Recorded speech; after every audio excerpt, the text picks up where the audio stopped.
May 24, 1940, 12:31 p.m. German Army Group A receives an urgent radio message from Adolf Hitler. The panzers, racing toward Dunkirk, are ordered to halt immediately. The situation is extraordinary. 338,000 British and French soldiers trapped on the beaches. German tanks just 10 miles away. Victory within hours. The entire British expeditionary force about to be captured or destroyed. But Hitler says stop. Don't advance. Hold position. His generals are shocked. This is the moment to finish the enemy. Why stop now?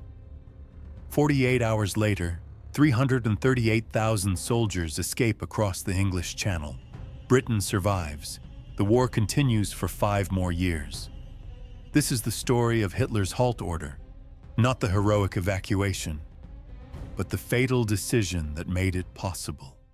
To understand Hitler's decision, first see how they got trapped. May 10th, 1940. Germany invades France and Belgium. Blitzkrieg, lightning war. Panzer divisions punch through Allied lines faster than anyone expected. Within 10 days, German forces reach the English Channel. They've cut off the British Expeditionary Force and French First Army from the rest of France. 338,000 soldiers pushed back toward one small port, Dunkirk. By May 24th, the trap is nearly complete. British and French forces hold a shrinking perimeter around Dunkirk. Their backs to the sea, no escape route. German panzers approaching from the south and west. German infantry closing from the east. The pocket measures roughly 20 miles wide, 10 miles deep, getting smaller every hour. German commanders expect total victory within days, maybe hours. Reason number 1 for the halt order.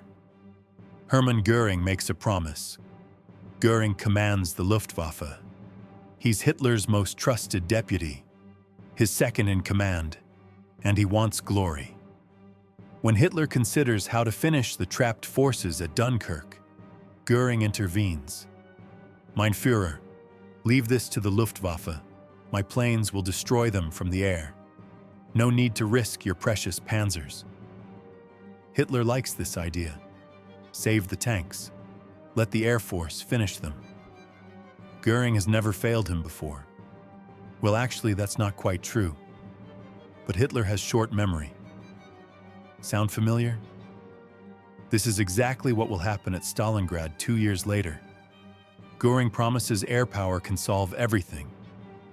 Hitler believes him. Göring fails. The pattern starts here. Reason number 2. Preserve the panzers for the real fight. Here's Hitler's strategic thinking. Dunkirk is a sideshow. Yes, 338,000 enemy soldiers trapped there. But they're already beaten, cut off, no threat. The Luftwaffe and Navy can handle them. The real objective is France itself. Paris. The French army. France hasn't surrendered yet. Their main forces are still fighting south of the Somme River. That's where the tanks are needed. Panzer divisions have been fighting for 2 weeks straight. They need maintenance, repairs, rest. The terrain around Dunkirk is difficult. Marshes, canals, not ideal for tanks. Why risk losing valuable armor in swampy ground when you need them for the decisive battle ahead?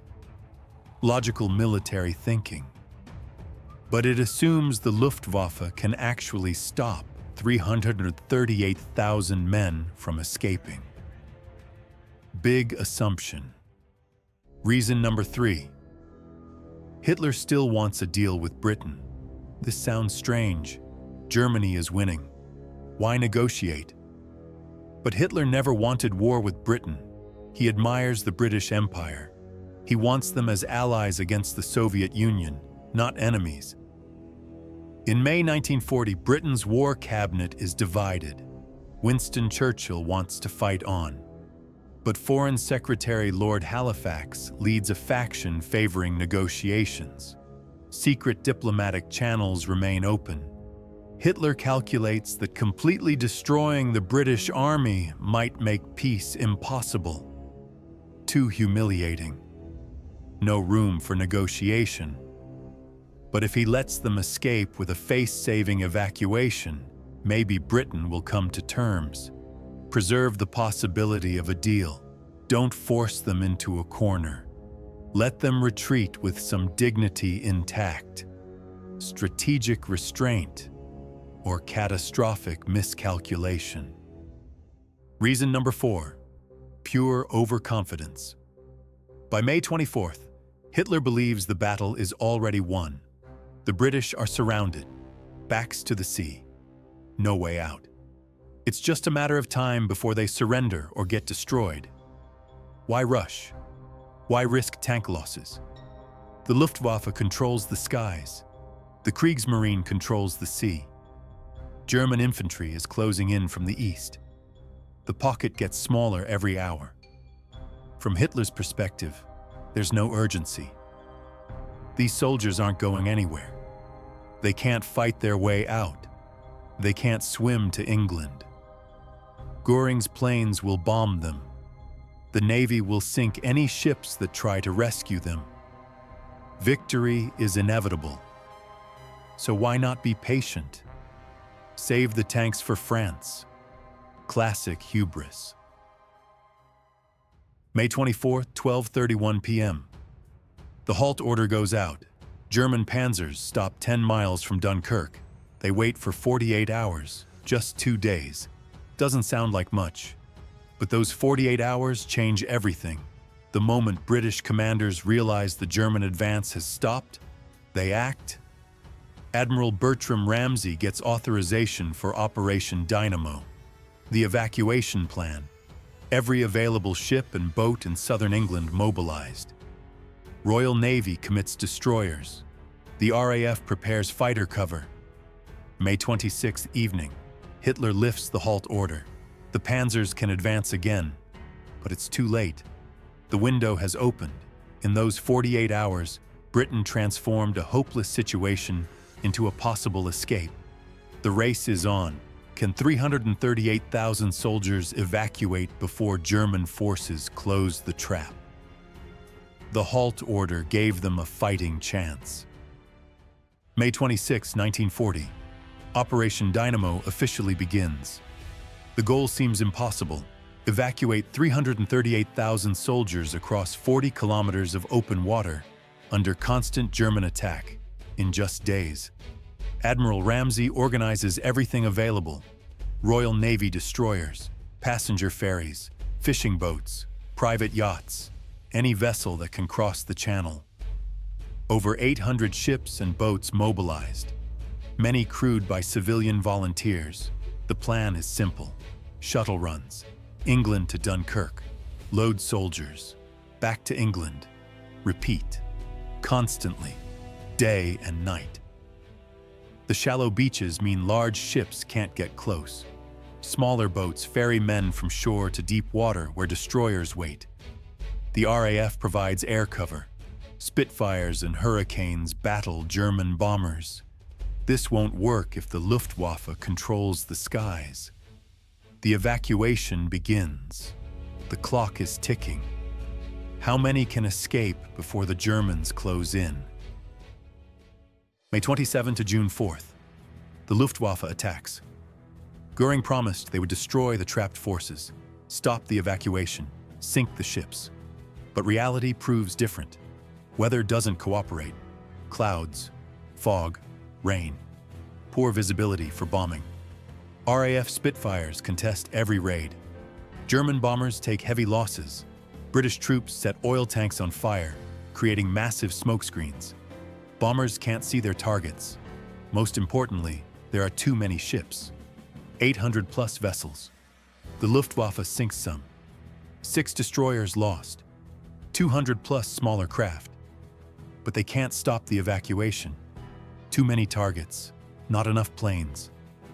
Göring's promise fails, just like it will fail at Stalingrad. Hitler trusted him. Göring failed him. The pattern repeats. May 26 to June 4th.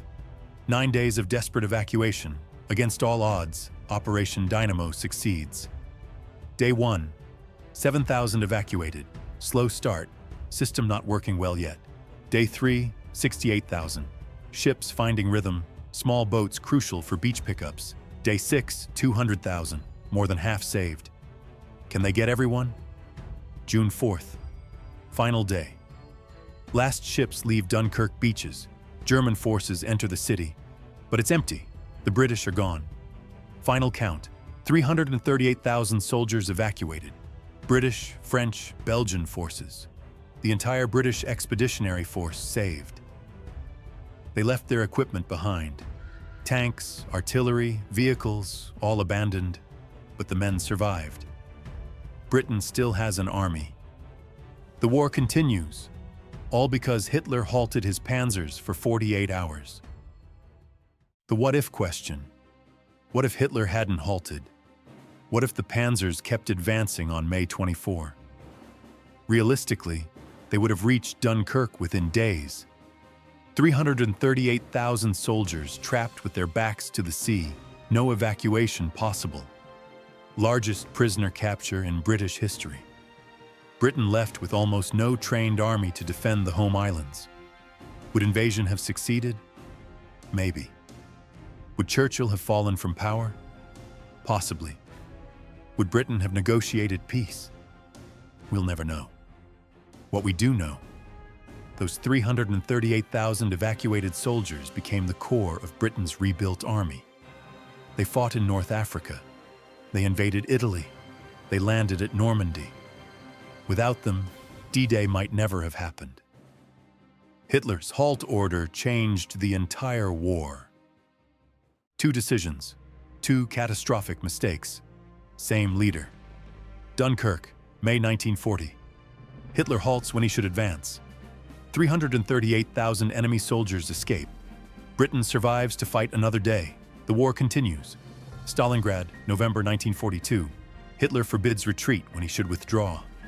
290,000 of his own soldiers trapped and lost. Germany never recovers. The tide turns against him. The pattern is clear. Both decisions driven by ego, not strategy.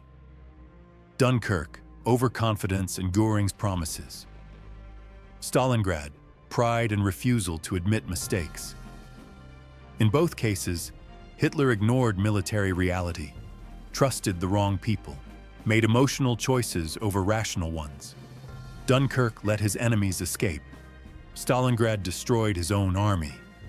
Together, these decisions helped lose him the war. When ego commands, everyone pays the price. This is Hitler's legacy at Dunkirk.